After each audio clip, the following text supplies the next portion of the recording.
pak na pak. The Alibay series. Mas matinding pasabog at posible nga bang malampasan pa ang linlang.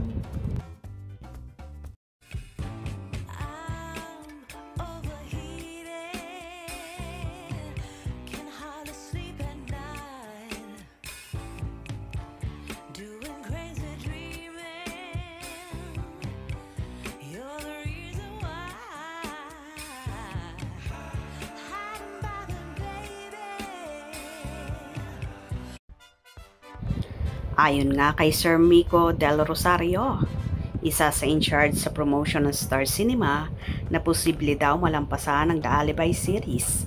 Ni Kim Chiu at Paolo Avellino ang nagawa nilang unang serye na Linlang, kung saan pumatok din sa mga manonood. Unang pagsasama nga ni Kim at Paolo sa Linlang kung saan hindi pa sila close. May konting awkwardness pang nagaganap sa Kimpaw ng sinushoot ang Linlang, at kakaibang Kim Chiu nga ang ipinamalas dito ni Kim, aka Juliana.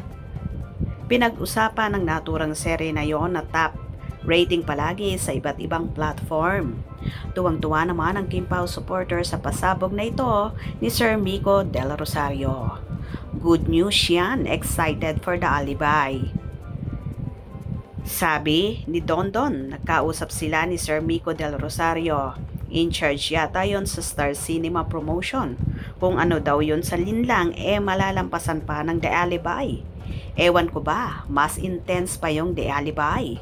Totoo po siguro yon kasi sa casting pa lang, nilampasan na yung Linlang. Same naman ang mga directors, kaya hihigitan ng mga director ang ginawa nila sa Linlang. Kaya medyo hirap si Kimi dito sa role. Tingin nga namin ay secret agent na kunwari dancer sa club. Good news yan ng Kimpaw.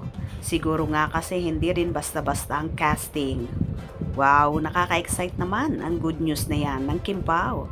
Very excited and can wait to watch The Alibay. Sana nga kasi madami din yung magkakasunod-sunod na series. Love it, Kimpaw, always and forever. Panatag. So much excited, The Alibay series.